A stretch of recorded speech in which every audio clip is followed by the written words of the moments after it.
Speaking of storylines, West Virginia finished 11-2 last year, but 10 of those wins go on the Rich Rodriguez resume. Prior to the bowl game, Rodriguez had already taken his new job replacing Lloyd Carr at Michigan.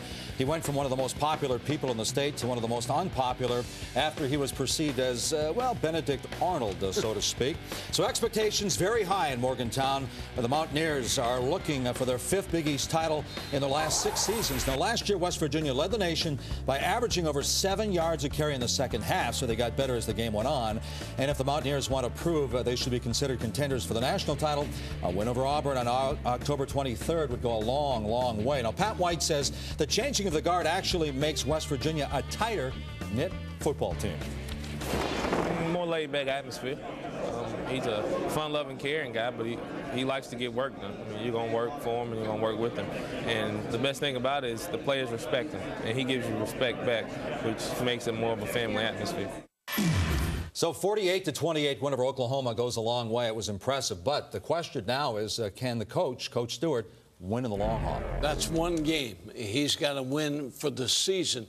Bill Stewart, I think, is a great choice for West Virginia. He believes in them. He's from West Virginia. He's got a great coaching staff. But the transition year, I think he can win. But this year is going to be very difficult for him. Schedule, transition, new staff, defense, question. Yeah, only 4 starters returning on defense. You mentioned the schedule, not just Auburn, but you've got Colorado and East Carolina as well, all non-conference play. And I think the big question mark for me with West Virginia is, as well-liked as Bill Stewart is by his players, can he then make those tough decisions and be the leader that not often can be everybody's friend? I think that's the biggest transition for Bill Stewart, is can he be hard enough on him, yet still be that guy that the team went to the administration for and said, hire this guy as our head coach. That'll be the transition for Bill Stewart. Now, Coach Pat White rushed for over 1,300 yards last year. Now a new coach. What do we expect to see from their quarterback this year? Well, new head coach, new coordinator. All of a sudden, you wonder what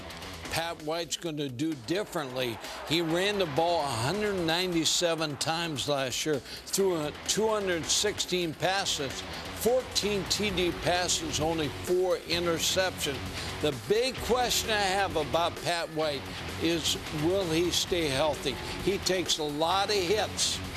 Yeah, he's got to stay healthy, and so does this young man right here. Big shoes to fill for Noel Devine, filling in for the departed early to the NFL draft, Steve Slayton. But the speed, the quickness, the ability to make people miss. 627 yards on limited duty a year ago, 136 in a breakout performance versus Maryland on national television.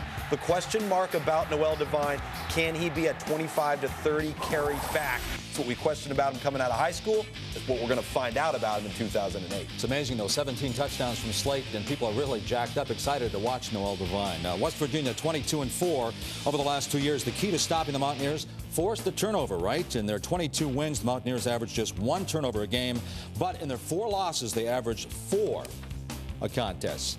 All right, Coach, the biggest question, I guess, would come on the other side of the football, on the defensive side. I think when you lose 7 starters, it's very tough on defense. New coaches also on the defensive side, but they have talent. Now they got to prove they can stop people in the Big East. Morty Ivy's a pretty good linebacker. He's back. Ellis Langster's a corner that played real well last year against South Florida here. Makes an interception. You got Boogie Allen at the other corner, but you lose 7 starters. And I think people are going to test that defense early.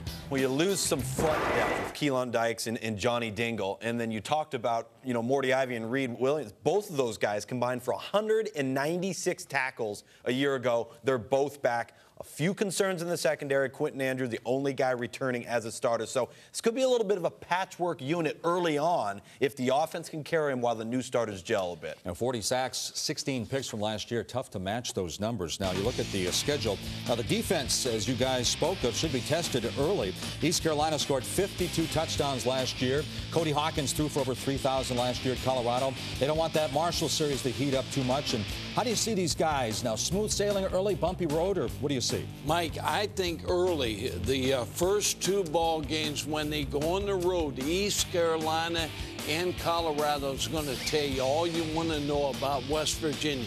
If they lose early, then there's questions, and all of a sudden Rich Rodriguez is in Michigan. But if they win those 2 away games, look out. Well, they have to, because if you look at the last 4, Cincinnati, Louisville, Pittsburgh, South Florida, all 4 contenders for the Big East Conference crown, all back-to-back-to-back-to-back. Yeah, that is interesting. Of course, Jim Leavitt's Bulls climbed to number 2 in the polls last year. They're waiting to